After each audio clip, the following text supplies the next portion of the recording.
Hello everyone, welcome to 𝐿ustraca. In this lecture, I'm going to discuss about a very important topic, which is the application of Moody's chart for rectangular plate analysis. So basically, in the industrial sector, or you can say in the design industry, suppose you have a small tank, small sumps, okay, so those will have walls, base slabs. So in these cases, modeling those in the final element software and analyzing those, especially when you have you can say boundary conditions which are not general. Suppose you have a cantilever, you can say wall, then it is very easy to analyze. But when you have, suppose, any two side fix, three side fix, this kind of conditions, or maybe one side hinge and three side fix, so all this in these conditions, it is always better to have a you can say finite element analysis. But for small tanks, sumps, analyzing those in software, it's also time consuming. So to do that faster, generally these kind of charts, or you can say where we get the moment coefficients and coefficients for the shear forces, so we use those kind of charts. So Moody's chart is one of those basically, and extensively used in the industry. This is the document. You can see moment and reactions for rectangular plates, and basically there are different tables provided with different boundary condition for the plate, and you can say the loading actions. So if I just show you here, I hope you can see that there are different tables with different, you can say, boundary condition and different loading action. Here we have the UDL, then we have UDL at a to certain height, okay. Then you can see triangular loads with the same boundary condition. Like that, there are different boundary conditions, okay, and different loading conditions for the plates, okay. So mostly for the wall analysis, okay, sump wall, tank wall, it is extensively used. So today I will show you how you can use these charts in your design also. Especially, to find out the analysis results, rather making a finite element model. And I will also show you that even a finite element model will also provide you the similar results if you do it correctly, okay. So for our example, we will take, suppose you can take any of these charts for understanding, and rest of the, the application pattern will be the same basically for all other charts. You just have to understand what is given in the charts, okay. The sign convention for the forces, okay, and once you know this, then it will be very easy for you to understand the uh, uh, how to use this Moody's chart, okay.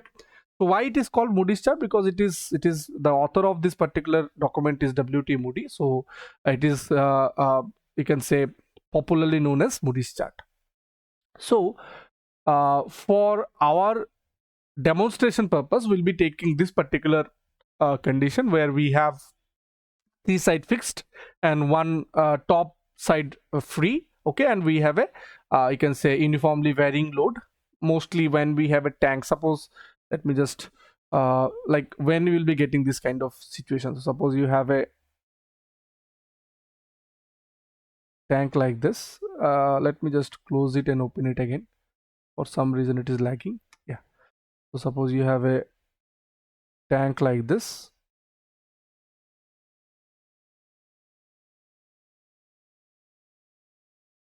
right? You have a tank like this, and when you want to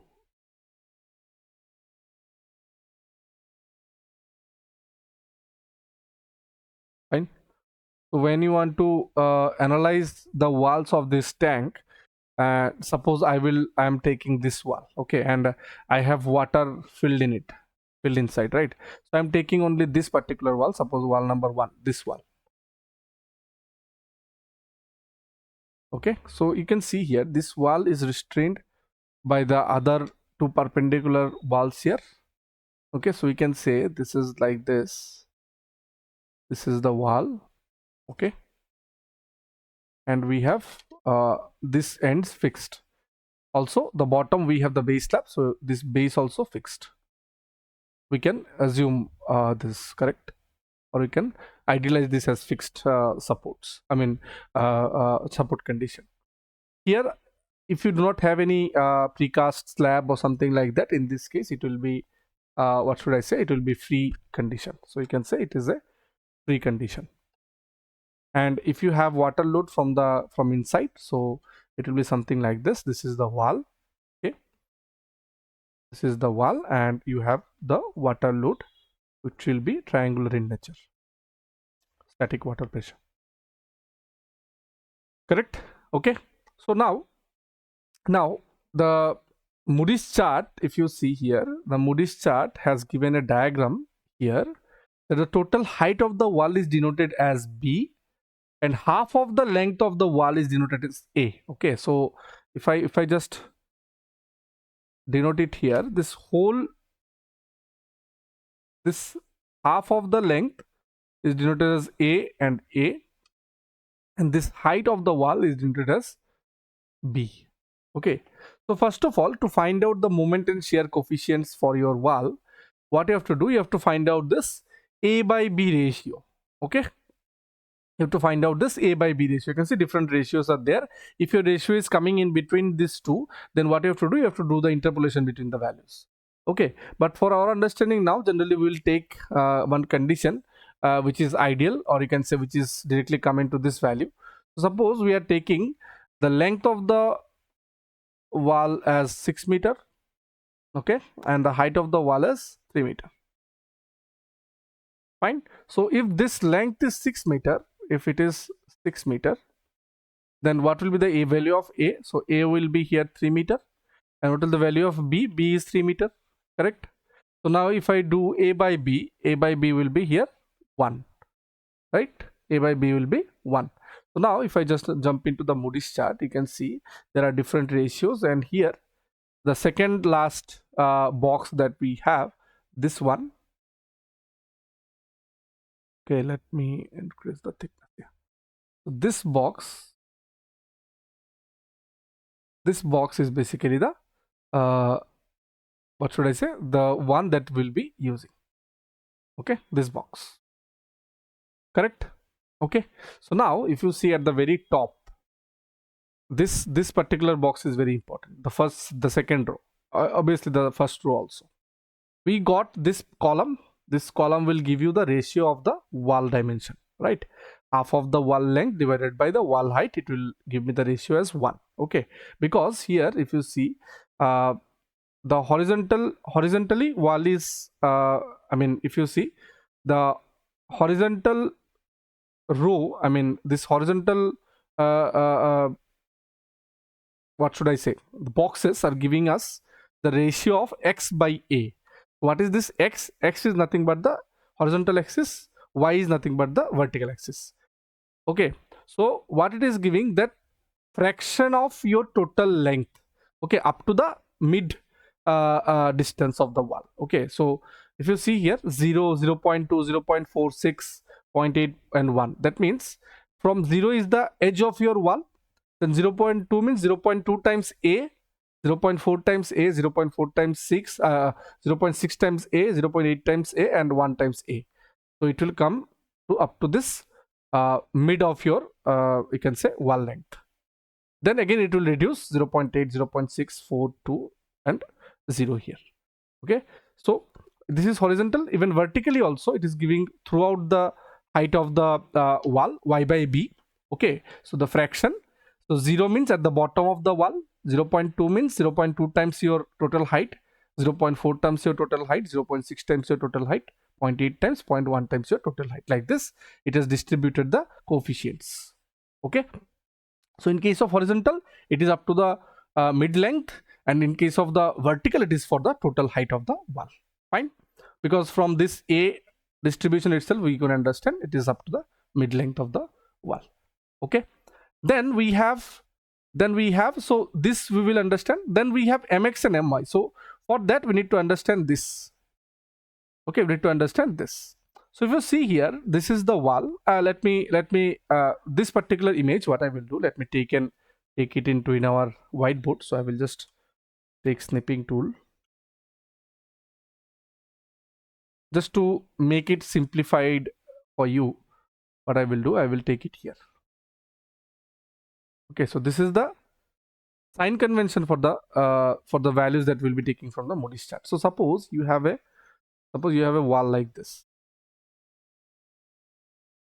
Okay, suppose you have a wall like this, and the direction of force is from this direction. This direction. This is my direction of force.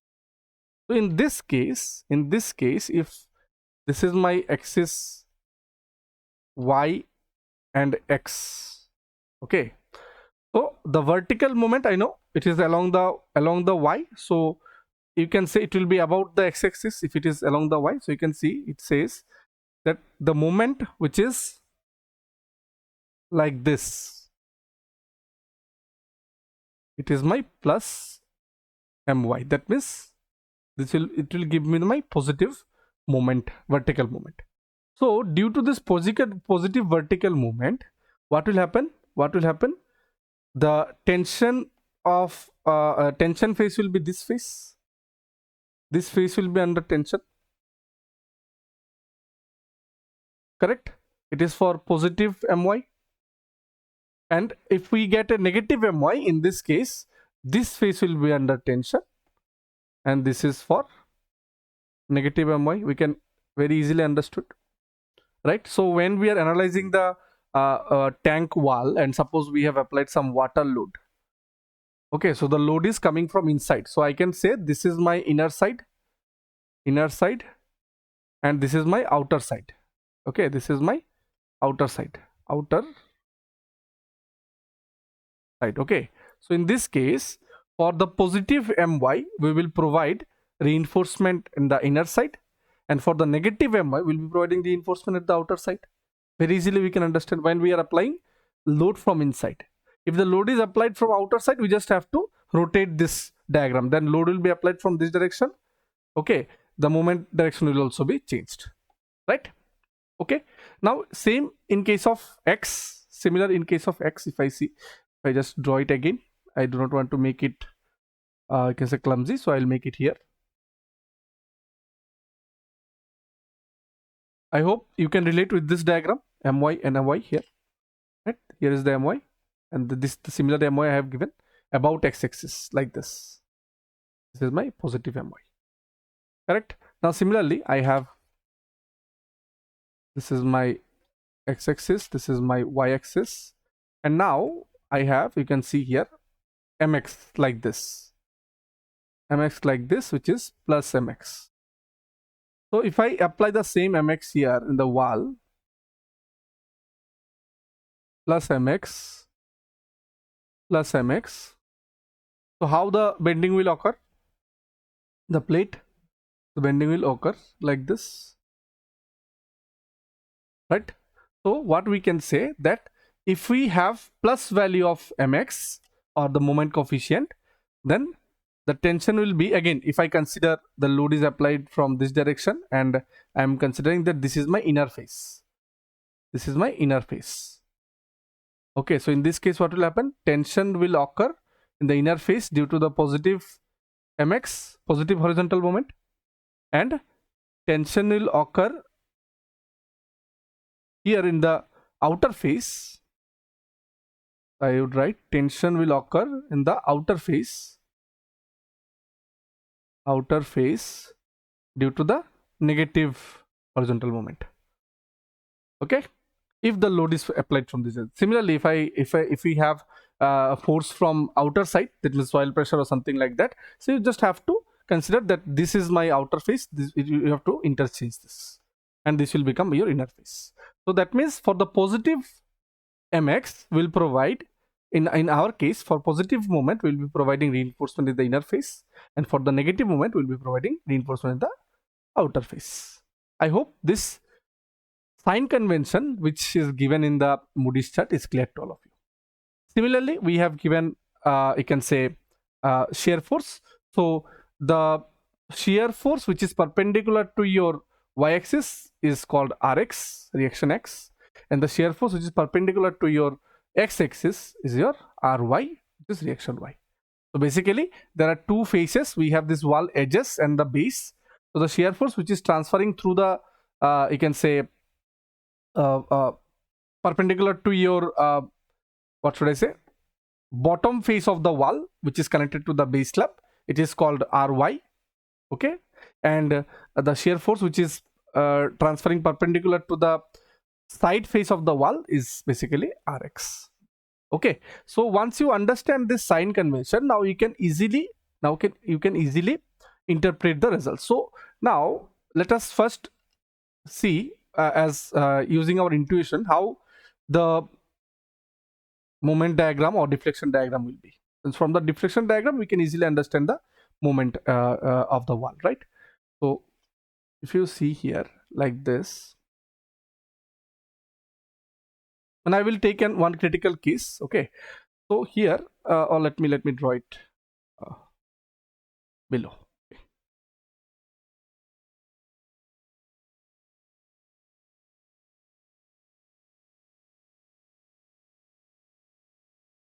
Fine, this is my wall, these sides are fixed. Okay, these sides are fixed, the bottom also fixed.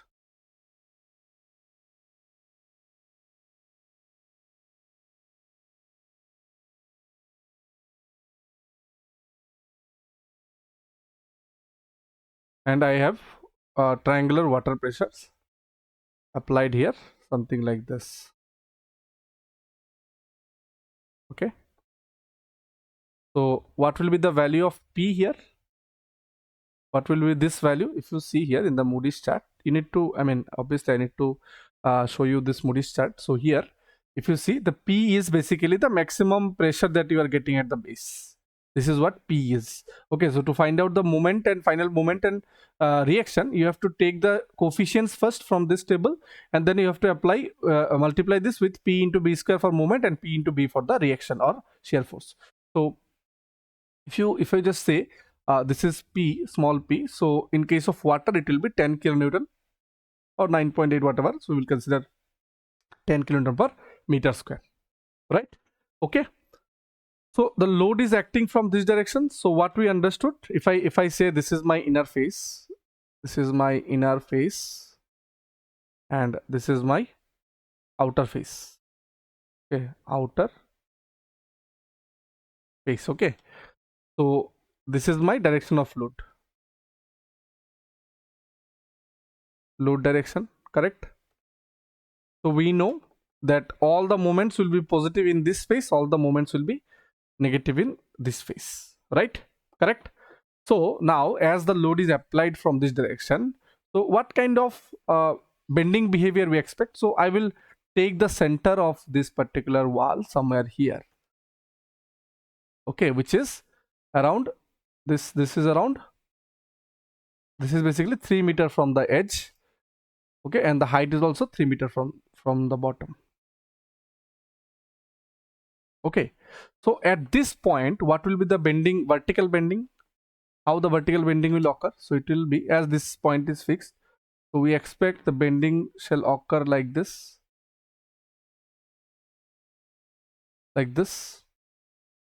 okay. If I see a single line, suppose this is the wall, okay, so it should bend like this at this particular center point,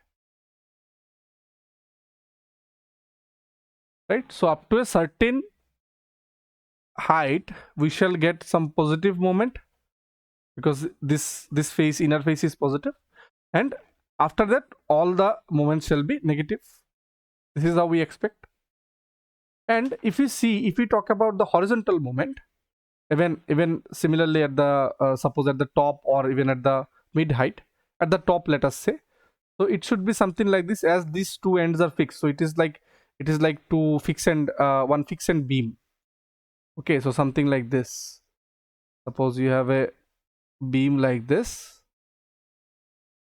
Okay, if I'm talking about the top, so it should be like this, something like this.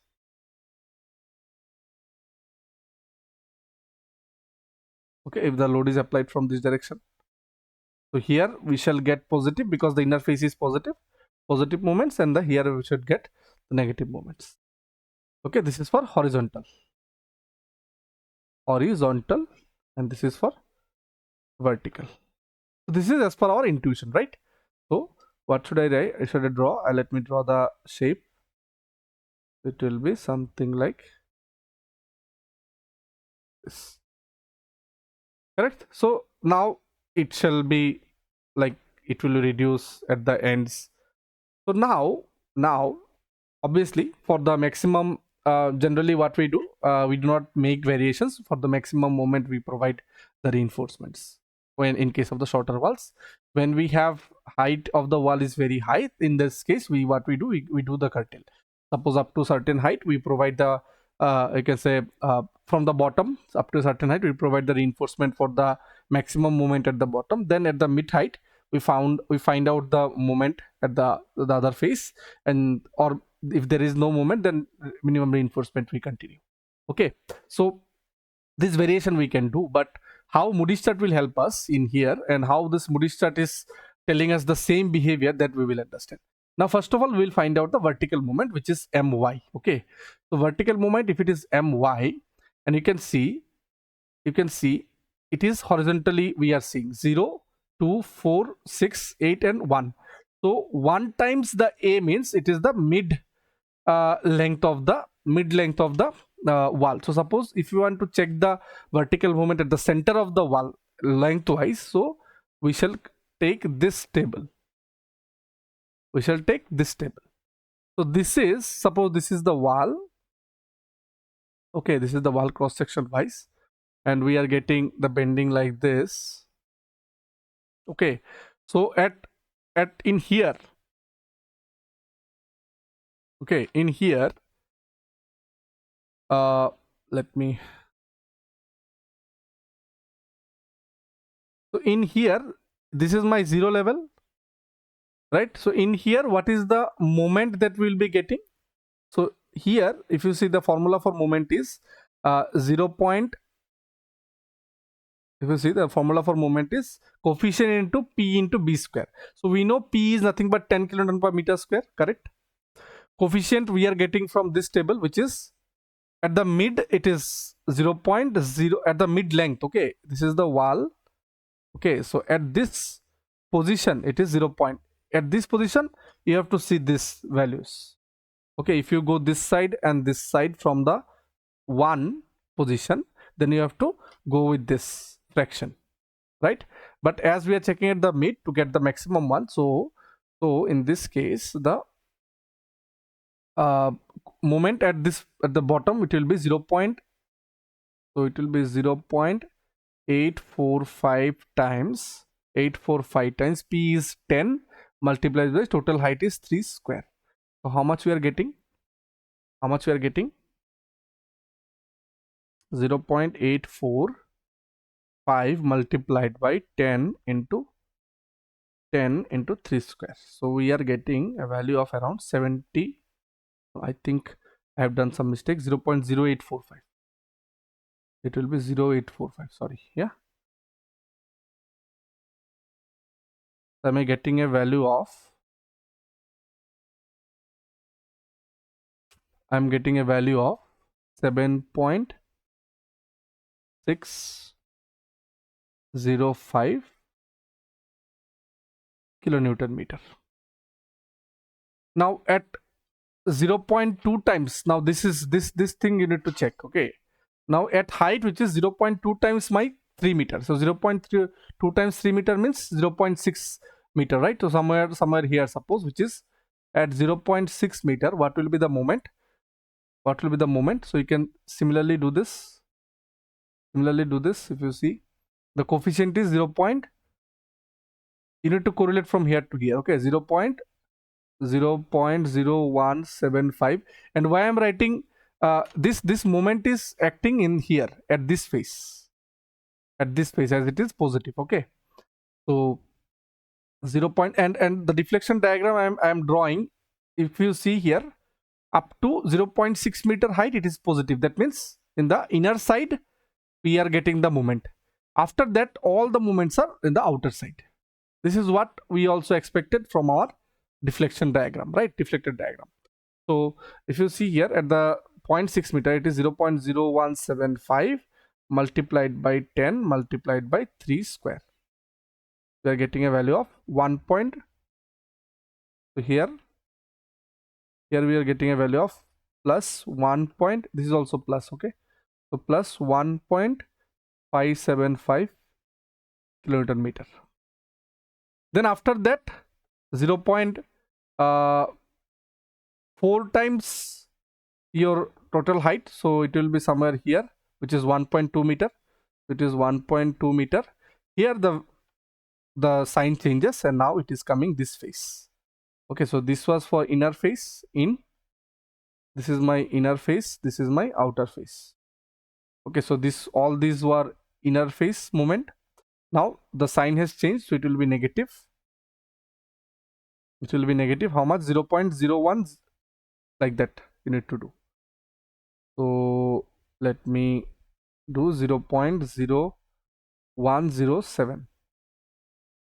Okay, so we are getting a value of 0.963 minus 0.963 kilonewton meter. So this minus denotes that it is in the outer face from the sign convention. Like that at the top we can find. So at the top, if you see, it will be minus 0.0095. I'll just do it. 0.0095 10 into 3 square. So we are getting a vertical moment for 0.855. 0.855 minus kilonewton meter. Okay, right? So this 0.855 will be at the outer face, and this 7.605 will be in the inner face for the vertical, and this we found out for vertical. Now if I just made a finite element model in StatPro. So if you just see here, similar loading I have applied. So let us see what is the difference, how much difference we are getting for this mesh size. With the mesh size, the result will may vary. Okay, so I have considered around 0.1 by 0.1 mesh size, and for that, what is the result we are getting? If you see the deflection diagram, this is how we are getting, and this is what we have expected, correct? If I go to the plate stress, if I select my, because why my? Because I have kept the, if I just show you the view, you can see here also I have kept horizontal axis as x, vertical axis as y, just to keep it similar to my manual calculation. Okay, so if I just show you the plate results, so plate stress, same load case, and I will go for my. I'll click on apply. So you can see here the vertical maximum at the bottom I'm getting 7.05, which I have got around 0 how much I got, 7.6. okay, so some variation is there. At the top, how much I am getting, at the top I am getting, you can say 1.41. okay, but in here how much I am getting, 0.855 kind of I'm getting here.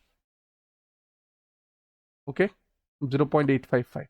okay, 0.855 is at the height, what should I say, at the height 0.8 times the height. Okay, so 0.8 times the height, if you see, so somewhere here, if you see here also we are getting 0.877, and at the very top we're getting around 1.41, but here they have not mentioned it. Here they have not mentioned it, they've made it 0. okay, so for this moment we will be providing the reinforcement, not the top moment, as per this I can say table that we are understanding. Okay, at the very top what we are getting, for that we do not have to provide, we have to provide for this as per this table I am saying.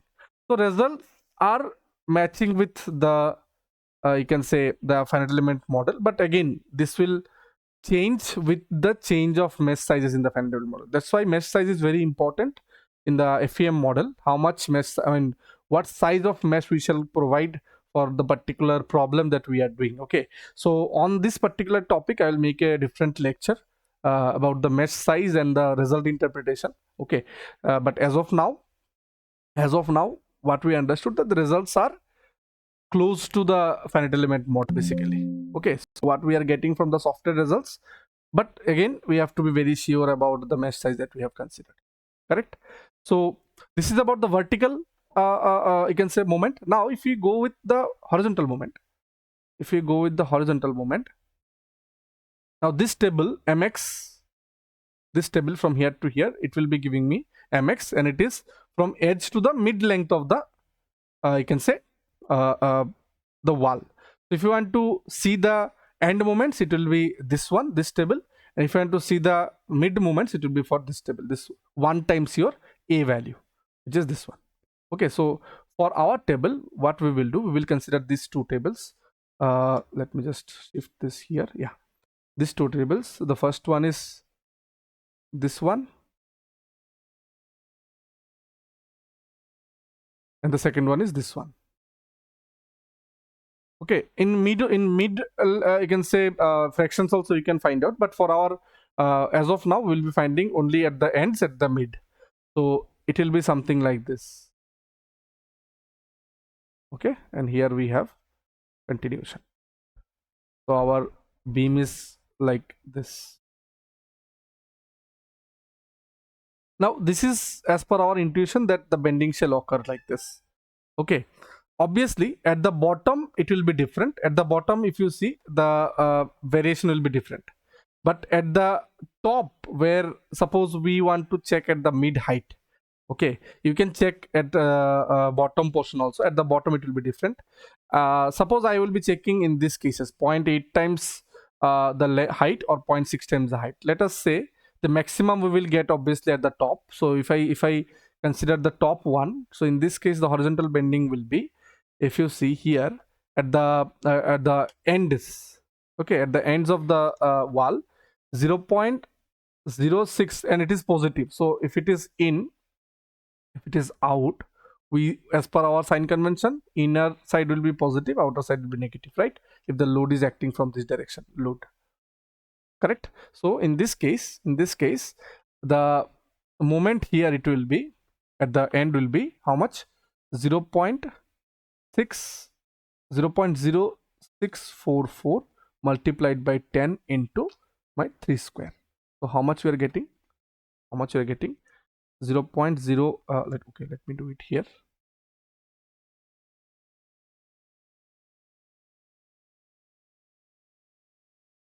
0.0644, and you can see the positive sign is telling us that it is the moment at the inner face. Okay, directly we can understand from the sign here. So up to the 0.2 times the length of the wall, this will be positive only. Then after that it is changing to negative. That means after that it is coming in the outer side. So 0.0644 plus into 10 multiplied by 3 square. The result we are getting around 5.79. Okay, so you can say it is 5.796 kilonewton meter. And at the center, if I want to find out the same location, so it will be, this is the moment coefficient will be taking, and you can say it is negative. So you can easily understand it is outer side. Okay, so how much it will be? So it will be 0.0276 multiplied by 10 multiplied by t square. 10 is what? That force P in kilometer per meter square, and 3 is what? The I can say height of the wall, right? So here I can say 0.0276 into 10 into 3 square. So we are getting a value of around 2.484 kilonewton meter at the top, right? Similarly at the other side also we expect the similar moment. Now over this length, fraction of the length, you can find out through this moment coefficient. Okay, so you can see somewhere here it is negative, somewhere here it is negative, then it is you can say negative here, then it has become plus here, then it has become plus here. Okay, this is what we got from the Moody's chart. So now the similar one, if I see in my you can say finite element model, if I go to plate stress and I change it to mx now, okay, if I click OK, if you see this ends at the top, the red value, it is around 5.51. How much we got? We got a value of around 5.796. So very close value we are getting right? Very close value we are getting. Let me.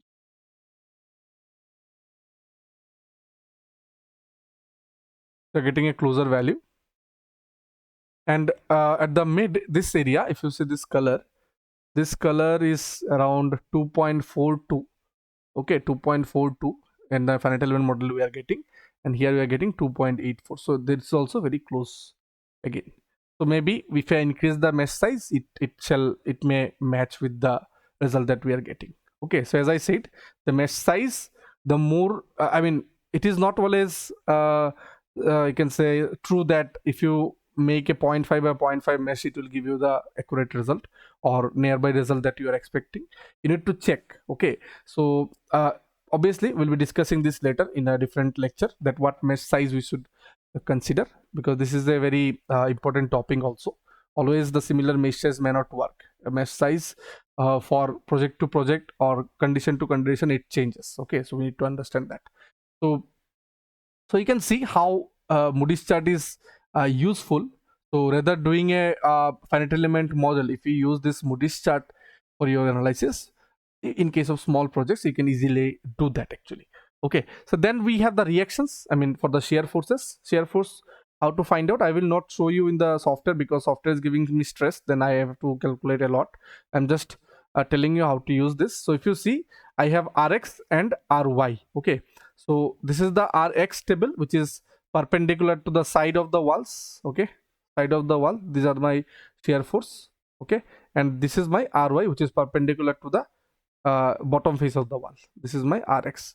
Among these two, whichever is the higher, we'll consider that and we'll design the wall thickness for that particular thing. You can see here, Rx, positive or negative doesn't matter. You consider, suppose here maximum value of Rx we are getting this one, 0.2485, and maximum value of Ry we are getting at the mid of the wall, which is 0.4584. Okay, so obviously this will give me higher shear force. So you can say Ry is equal to 0.4584 multiplied by, what is the formula? If you see here, P into B. Okay, so 10 into height, so 10 into my 3 meters. So how much we are getting? It will be in kilonewton obviously.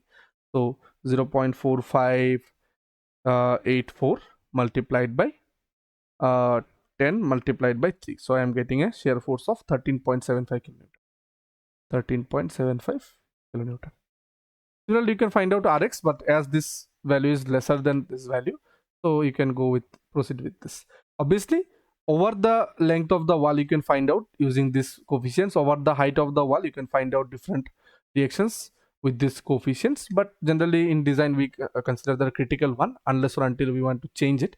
So you can go with this critical value, right? Sometimes we need to provide shear links in the wall itself. So in this case, we'll check at up to what length the shear links are required, and after what length we can discontinue. Okay, though it is always recommended that you provide, I mean, you increase the thickness to resist the shear force in case of this kind of walls and slabs. But when already the wall thickness is very high, so we try to provide shear links. So in this case, maybe at a certain height, you need to use the intermediate coefficients to find out the shear forces in intermediate location. Correct. So this is how you can use the you can say Moody's chart, okay, to analyze your plate now at different loading condition and different, you can say end conditions. So you can see here, this is one that we have done. Then we have, let me just show you, these are for all 3-side fixed, then 3-side fixed and hinged. Okay, when you have a you can say basement wall. Okay, when you have a basement wall and you may have a basement slab at the top. Okay, so basement two edges are connected maybe with the columns. Sometimes you keep it separate also. So in this case, how to analyze? So this Moody's chart you can use rather making a finite element model. Okay, so this A by B. Now again, if your A by B is not directly coming the same it is giving in the chart, so what you have to do? Suppose your A by B is something around 1 to 3 by 4 in between here. So first you have to take, suppose for 0.8 times the height, I need to find out some coefficient. So suppose I will take 0.0072 for 3 by 4 and 0.0073 for 1, and then I will interpolate between these two values for the intermediate a by v value that I have for my wall. Okay, so this is a bit of task, but in simple wall and simple cases we can use this chart very extensively, right? And obviously in the industry it is actually used very extensively. You may create your Excel sheets also and automate this task of interpolation and all. Okay, but it is very useful, and also it is very useful for cross-checking your FEM results, right? So this is it for today's lecture. I will try to make one lecture which is very important, basically about the mesh size. If you want to match the result, you can say you want to get the accurate result from the FEM. So what mesh size we should keep? Whether a very fine mesh size will help, or whether a very coarse mesh size will help. Which one we should consider for different conditions? That on this particular topic I'll try to make one lecture very soon, and it will be uploaded in my YouTube for sure. So thank you, and if you have any doubt, you can always write me in the chat. I will try to you can say solve as per my capacity as soon as possible. Thank you, and see you in the next lecture.